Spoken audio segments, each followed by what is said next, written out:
საკლასო საშინაო შემაჯამებელი შეფასებების მოდელები გაუქმდა. ამიერიდან სკოლებს თავად შეუძლიათ შექმნან განსაზღვრელი შეფასებების ორიგინალური სისტემა და პრინციპები, რომლის მიხედვითაც სასკოლო სისტემაში დაწერილი ნიშნების კონვერტირება მოხდება ეროვნული სასწავლო გეგმით განსაზღვრულ 10 ბალიან სისტემაში. აღნიშნულს ეროვნული სასწავლო გეგმაში შესული ცვლილებები ითვალისწინებს საქართველოს განათლებისა და მეცნიერების სამინისტროს მიერ გავრცელებული ინფორმაციით ეროვნული სასწავლო გეგმის ცვლილებებზე მუშაობის პირველი ეტაპი, რომელიც საჯარო და კერძო სკოლებისთვის მეტი ავტონომიის მინიჭებას გულისხმობს დასრულდა.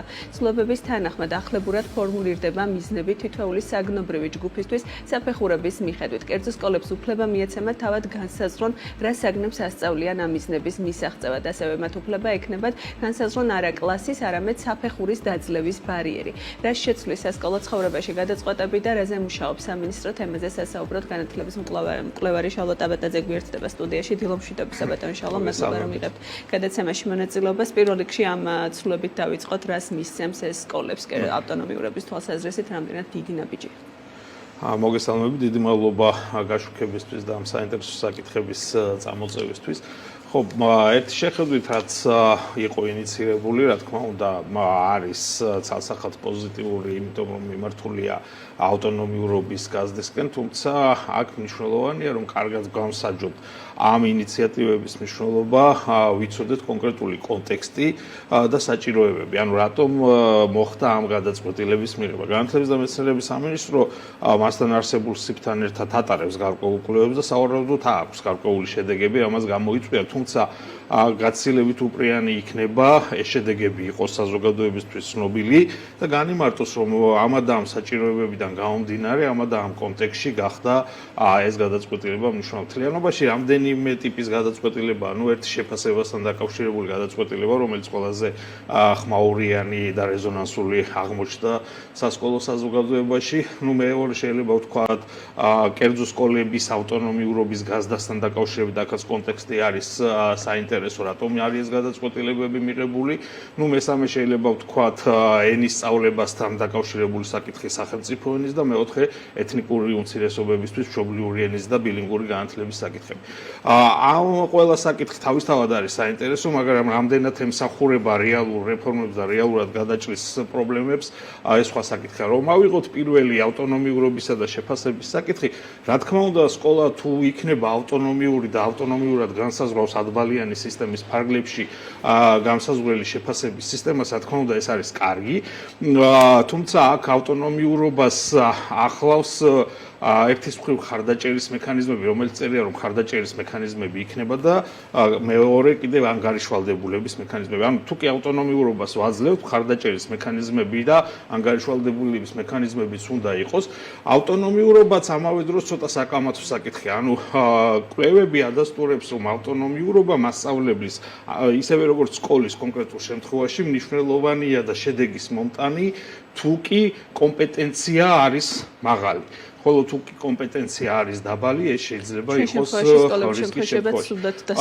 ამიტომ ვამბობ, რომ არ ვიცით კონტექსტი, ხო, ანუ სამინისტრომ რა შეისწავლა, რა ტიპის პრობლემებს ქმნიდა ეს პირდაპირ გაწერილი შემაჯამებელთა რაოდენობა და ასე შემდგომ. რა თქმა უნდა, ძალიან ბევრი იყო, ამაზე იყო პრობლემური, თუმცა მაღალკვალიფიციური მასწავლებლები, რა თქმა უნდა, ახერხებდნენ ამის თავიდან არიდებას, ხოლო კომპეტენციის არქონის პირობებში სკოლები დამერწმუნეთ შეადგენენ ადბალიან სისტემაში საკუთარ განსაზღვრულ შეფასებას, თუმცა ეს იქნება შაბლონური სხვადასხვა სკოლების.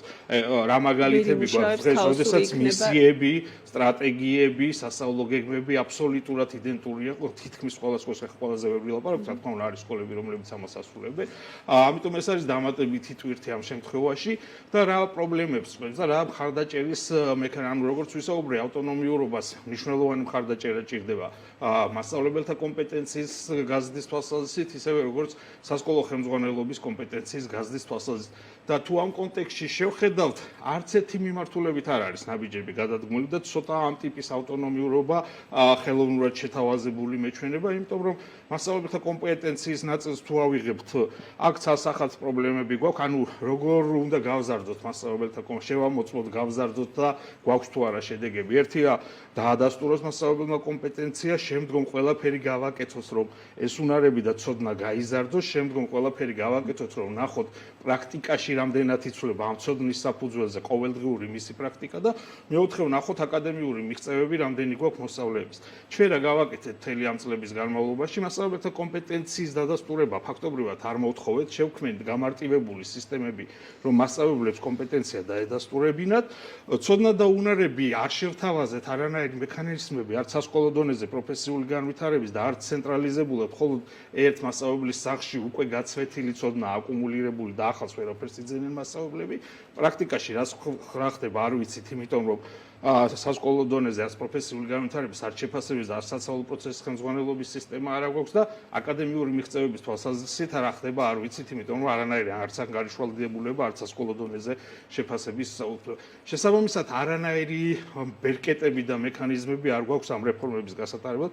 ცალკე მივდივართ სკოლის ხელმძღვანელების მომზადებას და დირექტორების საკითხზე, რომელიც ყადაღებული საკითხია და აქ რა ტიპის ნაბიჯები გადაიდგა და ავტონომიურობის გარანტია და განხორციელება სკოლის დირექტორია და სამწუხაროდ ამ პროცესმა დაგვანახა, რომ ეს იყო პოლიტიზირებული პროცესი და ჩვენ არ გვყავს სასწავლო პროცესის ხელმძღვანელები, არამედ გვყავს დანიშნული მინისტრის წინაშე თუ პარტიული ხელმძღვანელობის წინაშე ანგარიშვალდებული ადამიანები.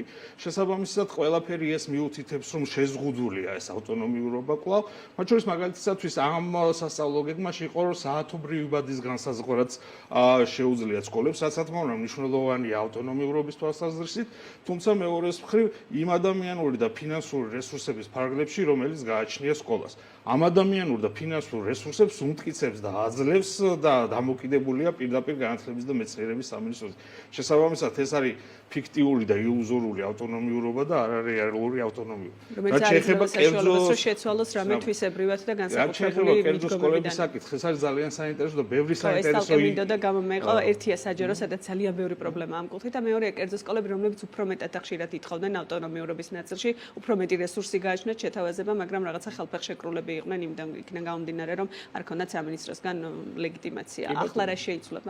ამ თვალსაზრისით, რა თქმა უნდა, არის პოზიტიური ზოგადად, რადგან არის კერძო სექტორი და კერძო სკოლა, მათი თავისუფლება და ავტონომიურობა უნდა იყოს გაცილებით დიდი და სწორედ მათ საკუთარი მისიიდან და მიზნებით გამომდინარე, რის გამოც შობელს შვილი მიჰყავს მათ სკოლაში, ბევრი თავისუფლება უნდა ქონდეთ ამ თვალსაზრისით. თუნდაც რელიგიური სკოლები, რომელიც ფორმალურად მაინც იყო რომ სასწავლო გეგმების დეტალურად უნდა მიყვებოდეს და ასე შემდეგ. ანუ რელიგიური სკოლები იქნება, იმიტომ რომ შვილის აღზრდა უნდა ამ მიმართულებით და ამ თვალსაზრისით მეტ თავისუფლება უნდა ქონდეთ. ეს ცვლილებები ითვალისწინებს მეტ თავისუფლებას კერძო სკოლებისთვის, რაც მისასალმებელია, თუმცა რამ გამოიწვია ეს ცვლილებები, ეს კონტექსტი არის საინტერესო და ჩემი აზრით გარკვეულწილად ეს დაკავშირებულია იმ შემოდინებასთან და მიგრაციულ პროცესთან რუსულენოვანი მოსახლეობის, რომელიც კერძო სკოლებში ხორციელდება და იქ დანახულმა პრობლემებმა გადააწყვეტინა განათლების და მეცნიერების სამინისტროს მეტი შესაძლებლობა მიცეს კერძო სკოლებს, იმიტომ რომ ადმინისტრირება გაუწიოს სწორედ ამ კომპონენტს. თუ ამ თვალსაზრისით არის მხოლოდ მიღებული გადაწყვეტილება, რა თქმა უნდა, ეს გარკვეულწილად სხვა კერძო სკოლებზეც პოზიტიურად აისახება, თუმცა გადაწყვეტილების მიზანი და გამართლება არის სამწუხაროდ ცუდი და არა ის, რომ ხედვა იყოს კერძო სკოლების. გარდა ამისა, კერძო სკოლების განვითარებისთვის ჭირდებათ ბევრი სხვა რამე, მათ შორის დაფინანსების მოდელის გადახედვა, რომელიც ქმნის ორი ტიპის სისტემას. ერთი სისტემა, როდესაც ვაფინანსებთ კერძო სკოლებს, რომელთაც განვითარებისთვის სახელმწიფო ეს დაფინანსება არ ჭირდება. მაგალითად, კერძო სკოლები, სადაც გადასახადი პირობითად 5000 ლარზე მეტია სახელმწიფოს მიერ გამოყოფილი 300 ლარიანი ვაუჩერი, მათთვის არაფერი რის მომცემი არ არის. რა თქმა უნდა, რაღაც მომცემი არის, თუმცა ისინი ისედაც ვითარდებიან და სახელმწიფო რეალურად დებს თანხას იმაში, რომ განვითარებაზე არ არის ორიენტირებული და მეორე მხრივ გვაქვს რეგიონული სკოლები, სადაც 300 ლარი არ არის საკმარისი განვითარებისთვის. ამავე დროს ვაუჩერი, რომელსაც ვაძლევთ მშობელს 300 ლარის თვალსაზრისით, იმ პირობით, რომ მას შეუძლია აირჩიოს გინდა კერძო სკოლა და გინდა და საჯარო სკოლა, ესეც არის ილუზია, იმიტომ იმიტომ რომ რეალურად ეს 300 ლარი არ იძლეოდა არჩევანის შესაძლებლობას. თავის დროზე, როცა შემოვიდა არჩევანის თავისუფლების კონტექსტში ეს დაფინანსება მეტნაკლებად საბაზრო ღირებულებასთან იყო მიახლოებული, ანუ ნახევარს მაინც ფარავდა სასკოლო ღირებულების და დღევანდელ ვითარებაში, რა თქმა უნდა, ეს ამ არჩევანის შესაძლებლობასაც არ ქმნის. ამიტომ კერძო სკოლების ავტონომიურობაზე, გაძლიერებაზე და განვითარებაზე თუ საუბრობთ, უნდა მათ უფრო მეტად, უფრო დიდი სარეფორმო ნაბიჯებზე ვისაუბროთ. არის თუ არა ამ პირველი ეტაპის მომზადებულ ცვლილებებში რაიმე ისეთი, რაც განსაკუთრებით წინააღმდეგობაში მოდის, რამაც განსაკუთრებული პრობლემები შეიძლება შექმნას, უფრო მეტად გამოყოფდით თუ არა რომელიმე მე ვფიქრობ, რომ ამ ტიპის ცვლილებები არანაირ პრობლემას არ შექმნის. როგორც ვთქვი, სასწავლო გეგმების და შეფასების ნაწილში ეს არის პოზიტიური და სკოლების ნაწილი და მასწავლებლების ნაწილი ამას პოზიტიურად გამოიყენებს.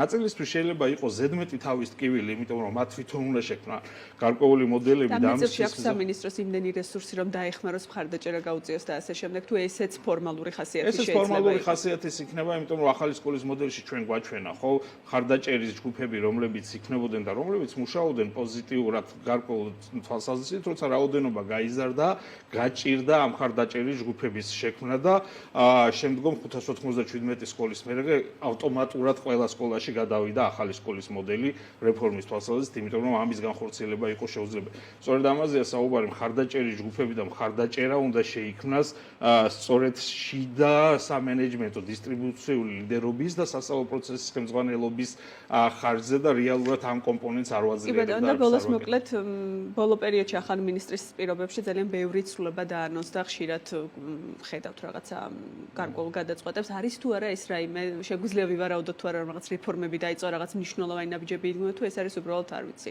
რაღაცა პატარ-პატარა გადაწყვეტები წინასაარჩევნოთაც მათ შორის რომელიც შეიძლება შედეგს არ იძლეოდა. ნებისმიერი განათლების და მეცნიერების მინისტრი ცდილობს რომ შექმნას ილუზია, რომ ახორციელებს რეფორმებს, ამიტომ ქმნის ხოლმე პატარ-პატარა ცვლილებებს, რომელიც რეალურად სისტემურ ცვლილებებს, როგორც ორგანიზაციული, ასევე შინაარსობრივი თვალსაზრისით არ იწვევს და რაზეც ვისაუბრე, მასწავლებელთა კომპონენტი იქნება, სკოლების კომპონენტი იქნება, თუ ზოგადად სტრუქტურული ცვლილებების კომპონენტი იქნება, ამ თვალსაზრისით რეფორმები არ ხორციელდება, უბრალოდ ახალმა მინისტრმა და ყველა მინისტრმა უნდა თქვას, რომ სტატუს-კვოს შენარჩუნებისკენ კი არ არის ორიენტირებული, არამედ ცვლილებებისა და რეფორმებისკენ და ამიტომ ქმნიან ამის ილუზიას, თორე რეალურად ყველა მოსული მინისტრი არის ორიენტირებული, რომ შეინარჩუნოს სტატუს-კვო, შესაბამისად სიმშვიდე და შესაბამისად განწყობები პოზიტიური კონკრეტული განსაკუთრებით ჭირდება ძირეული რეფორმები და იქნებ ეს დღეც დადგეს ძალიან მალე. მადლობა ბატონ შალვა, რომ პასუხობთ ჩვენს კითხვებს. შალვა ტაბატაძე განათლების მკვლევარი იყო ჩვენთან.